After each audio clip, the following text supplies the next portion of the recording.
And that's my video on Rise of the Ronin. Oh, God. Okay. So, Rise of the Ronin is the latest game from Team Ninja, co-published by Koei Tecmo and Sony Interactive Entertainment. And in my opinion, this is the most uninteresting game to come out so far this year. And after a while with it, because I think I've put about 35 to 40 hours in Rise of the Ronin so far. I don't really trust the tracker, the hour tracker on the PlayStation menu whenever you bring up a game on it. So I think probably 35 to 40 hours is within reason as to how much time I've spent with it. And I can't do it anymore.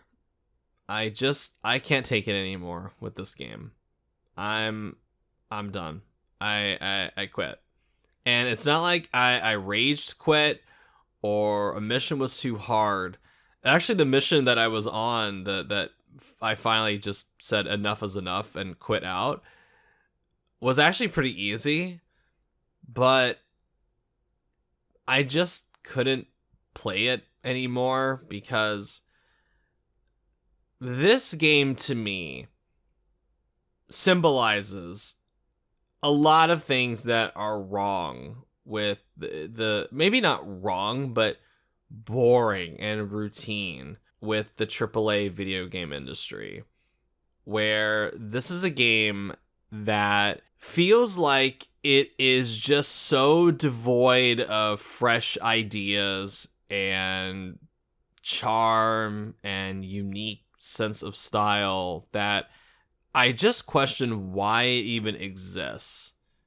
I guess other than to make money. I just don't see how a team of humans worked on this game. To me, it feels like somebody just threw in influences to ChatGPT and just said, "Here, make me an open world game out of these ideas. Just throw in elements of Ghost of Tsushima and Sekiro and Nioh and Like a Dragon, Ishin, and just give me the most boilerplate, bog standard open world game that even and you know, it's easy to point to this game and say, oh, you know, this is the most generic Ubisoft style open world game.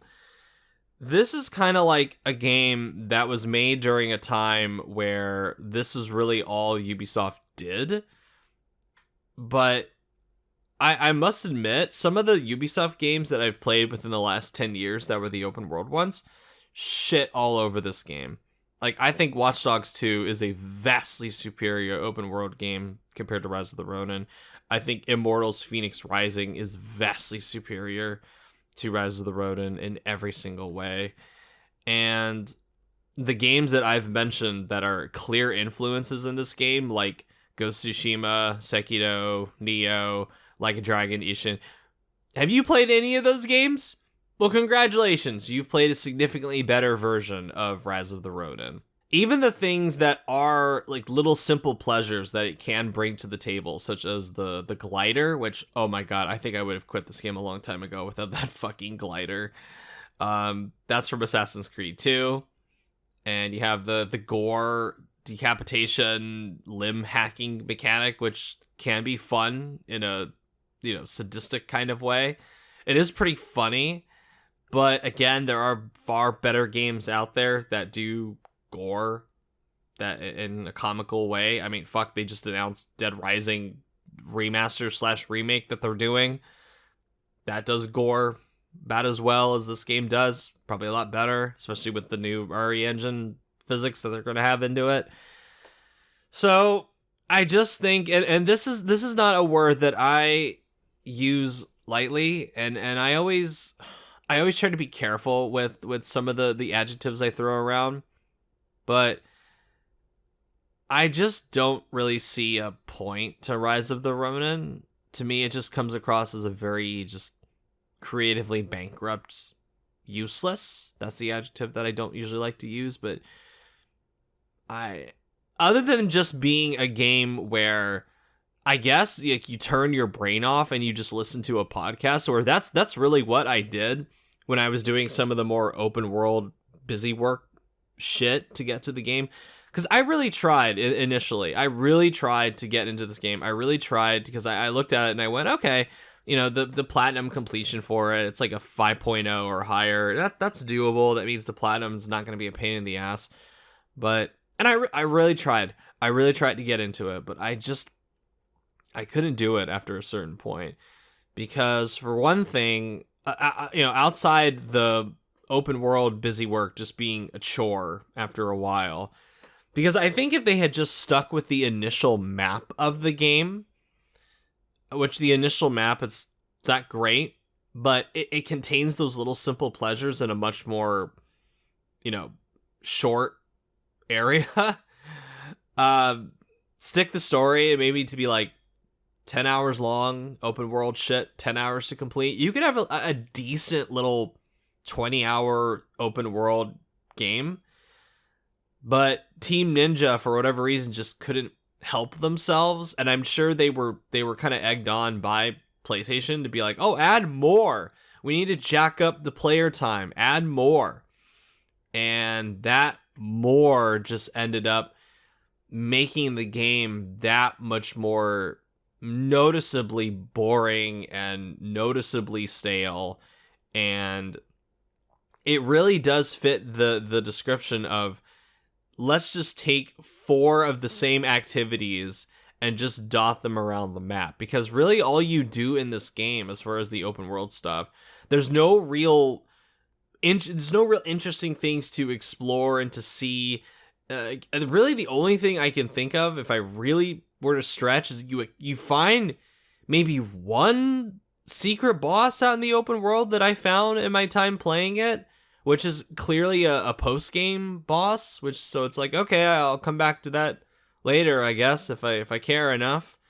There's nothing like some of the more recent open world games like Elden Ring or Tears of the Kingdom where exploring is part of the fun, because this is yet another game where they just bukkake icons all over the fucking map when you start to do more stuff in the open world, and it's like, oh, it's the checklist. Okay. it's literally, it's a checklist. They give you a checklist of here are the icons in this section of the map, and there's like fucking 10 to 15 icons in each section of the map. Like, oh, you can find cats. Oh, you can find a treasure chest. Oh, you can take a picture of whatever. You can find an environment. You can find or what do you call it? A fucking point of interest. There we go. Or a historic setting or a historic monument. Yay! How exciting! Oh my god. So anyway, besides that, the story of this game is so, it sucks. Again, really the only word I've got is just boring. It's boring setting, and these characters all suck. I don't care. I don't give a fuck about any of these people. A wandering, overpowered samurai could have come in and just sliced all these people to death, and I wouldn't have cared one bit. It's like a much more stale, self-serious version of what Like a Dragon Ishin did with the shogunate, the anti-shogunate versus the pro-shogunate stuff during this period in Japanese history. Which, that period of Japanese history is very interesting. And it should be almost like an accomplishment that Rise of Ronin found a way to make that the most boring fucking thing on the planet. All of the story missions play out the exact same. They are the exact same template with every single story mission. You go in there and you equip 2 allies. You go in and the optional objective is always, fight 3 formidable foes. And then you get to the end and you fight a boss that's either one guy or my personal favorite. It's 2 people. 2 bosses come in at the same time for double the fun. This is a game that made me feel depressed about the state of the video game industry. It's a game that kind of clouds my peripheral vision of other games that exist in this medium. Like, when I look at the list of games that I've played this year, I've played some fucking fantastic games. And yet, Rise of the Ronin has made me feel like, oh god, is this all the video games have to offer me now? Just this slop? Just this tasteless slop? But no, I when I really think about it, I go, no, there have been great games that have come out this year. There have been great AAA games that have come out this year that I've loved. So it really is just Rise of the Ronin. It's not me, it's you.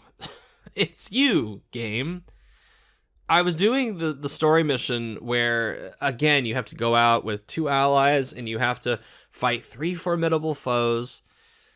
And I was doing the combat and I was killing the enemies, and there just came a point in my brain where I just went, enough is enough. I'm done. There are better things that I could be doing with my life. It's a nice day outside. The sun is shining.